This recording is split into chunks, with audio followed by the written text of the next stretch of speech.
السلام عليكم ورحمة الله وبركاته. maanta waxaan kasoo wada doonaa cashirkeenii hore oo floor plan kaliya taan sameynay. maanta insha Allah waxaan raacin doonaa daaqadii albaabkii wixii dhan sidii loo gelin lahaa insha Allah. marka koowaad aan ka bilowno inaan gelino albaabadii lahaayeen. marka koowaad albaabkeenu qaybta dhisanka ku jira aan kasoo saarno waa kaas. dhowr tool waxay ku qoran tahay click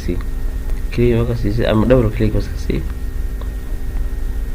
aad u doorato waxyaalo badan oo albaabada noocyada badana kuwaas ka badanka aad loo isticmaalo. aan ka eegno qaybteenan inta door soo sax taga inaga bad kaba click ma siisay. xagga waxaad ka bedelan kartaa noocyada iyo designada oo noqon doono sidaas. kan aan ka dhigno grid kan siino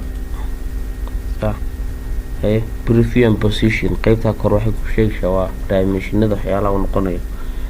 sidan balaciisu aan ka dhigno 9 cm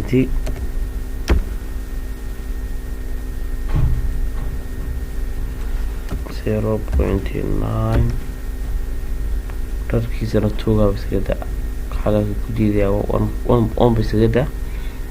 dhulka max oo kacaya 0 ku daa ay click si qaabku noqon doono albaabka ka noocaas weeyaan. marka halkaan iska gaajino soo colorkii albaabka waxyaalo yeelan doono iyo click ta ku yarood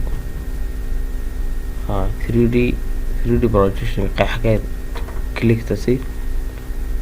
ay overlay qad bas okay nasiintay nugda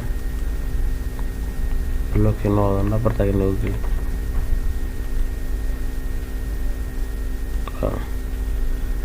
lookiin waxaa moodaa inuu ka gaaban yahay. waxa fiican inuu ka soo qabsado click si albaabkeena inuu jiid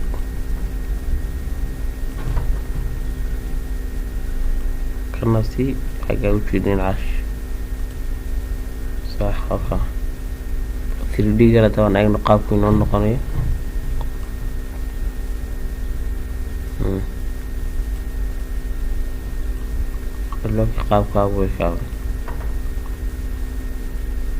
qaabka aan dharkiisa bedelno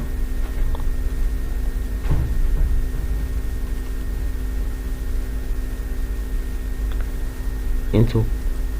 dharkiisa nagu dar dharkiisa waxaa nooga dhigtaa 3 ku daa okay.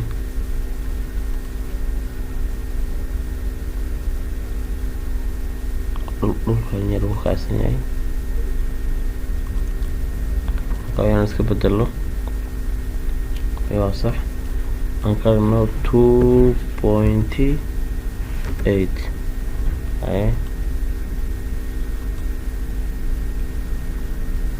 sax. imika albaabkaas waa caadi. aan u sameyna gacan qabsigii waxyaalihii oo dhan ugu baahnaa saytanjiga ay عنده دورة تنكس دي بنوع الحاجة كليك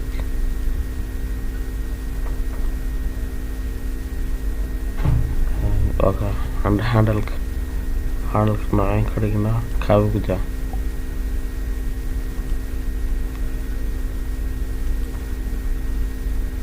وقع قبسي يا مصر كليك قبس الله kaan garanay aan u sameeyno qaybiyaashan kale albaabada noocyadan kale wada xagar inay gaaj laftigeeda bartan maq split node xagana kala jir select ka qaad split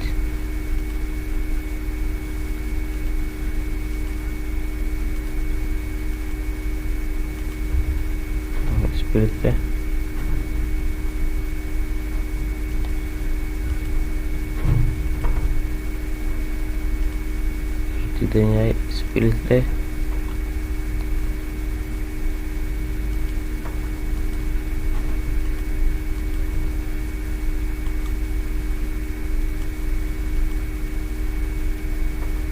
split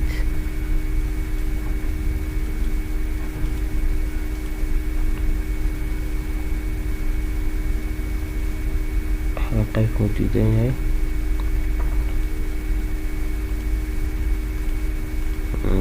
Xagana spirit kala sii bas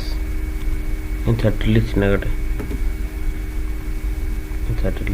dheh kan shift la qabo click siidana caadi soo qabo sax bas inta inoo banaanaatay. waxaan siinaa inaan kuwan kale albaabada siinaa ay door tool ina soo gal bas noocyada kale albaabada waxaan siinaa xaggii kii hore aan muraayad ka dhignay kan waa inuu midka caadi ahaado oo muraayad lahayn maadaama kuwa aan gudaha isticmaali doono noqonayo. waxaa qaybaha ka baadh nooca bayna door click xagga bayna door waxaad gelaysaa batageli dhinacaas ay waxaa kale kanna meelaha bartaga geli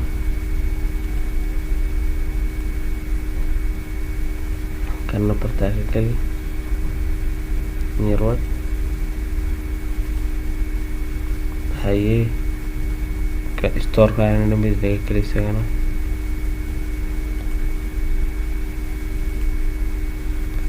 waxaa kaloo harsanaa kanna bartay noo geli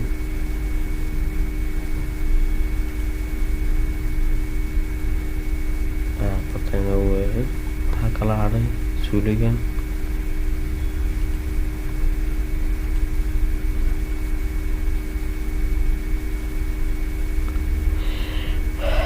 intaasoo albaabyadeeda waan u sameynay. marka keliyaad waxay naga dhiman kan barti laftigiisa inkastoo la moodo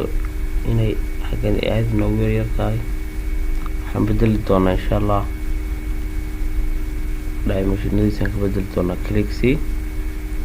double click c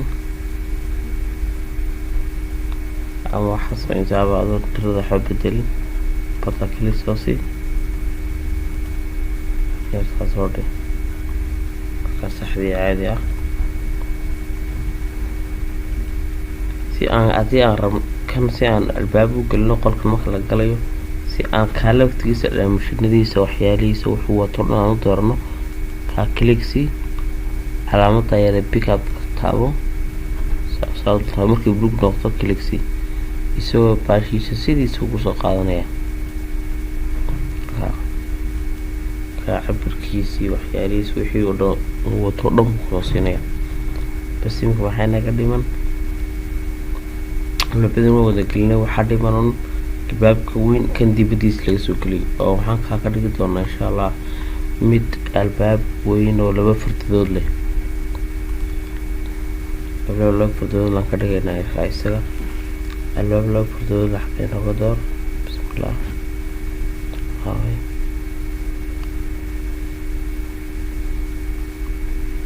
mid laba fardadood la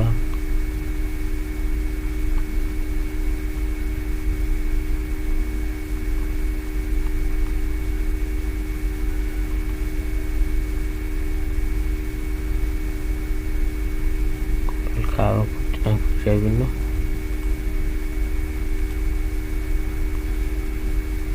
okay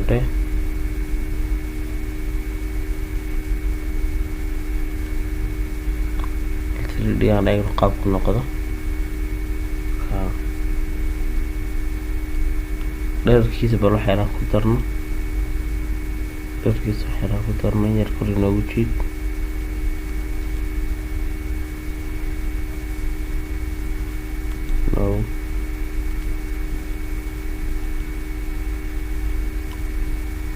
calaamada erbaad taa geeska taa vertical ahaan kor u dheeraanaysa si aan kor ugu qaadno albaabka in yar markaa bes marka dharkiisu intuu dheereeyay waa 3 mitir iyo 2 mitir weyaan.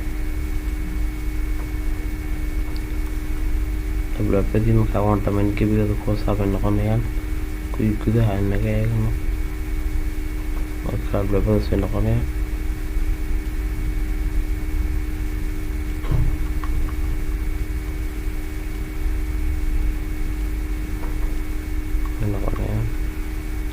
waxa kaliya tay inaga dhiman waxa weeyaan maadaama aan xagana ama iyadana ka dhigi doono meel kale looga soo galo waa in xagana iyo lafteeda iyada albaab uga sameynaa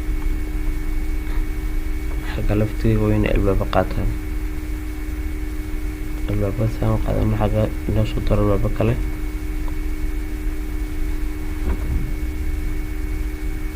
ka hal furtad inooga dhig albaabada hal furtad ka dhig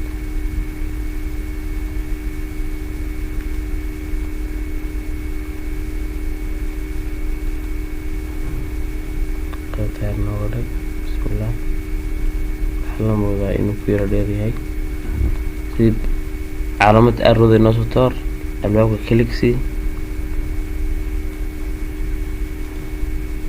inaga soo gaabo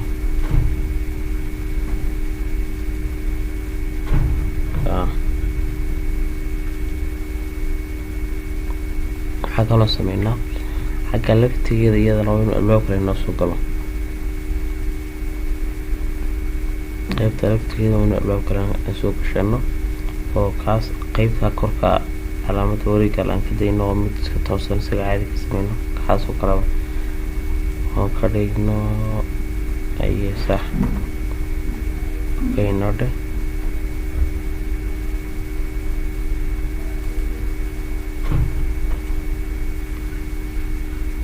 tiririganoo eeg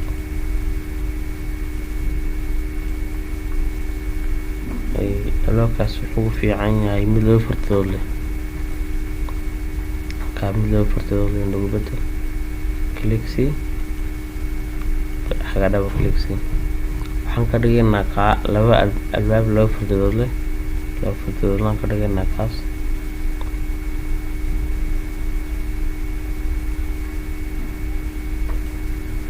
kaa laba fartadood leh nooga dhig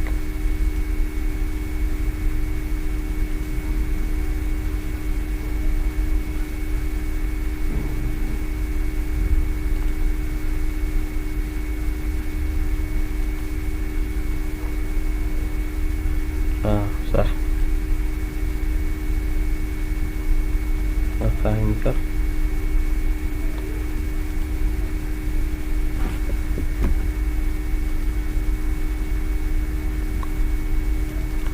بلوك waxaan sameyn doonaa labadaas albaab weyn isla kaadaan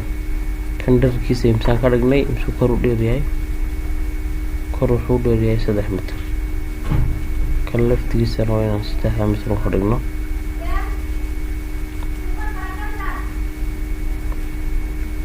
kan laftigiisa waa inaan 3 ku dayno si ay isku dheer u noqdaan labada albaabood ay waxyar ku dheereeyay inoo soo raad click tayarsi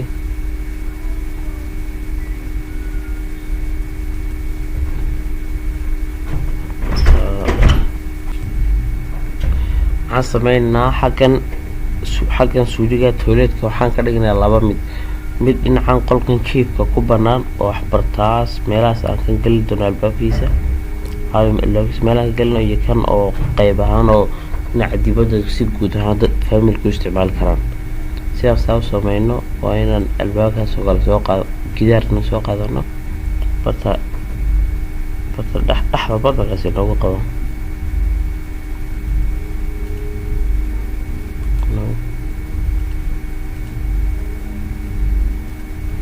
inagu celi cliksi bartaa kaga qabo bismillah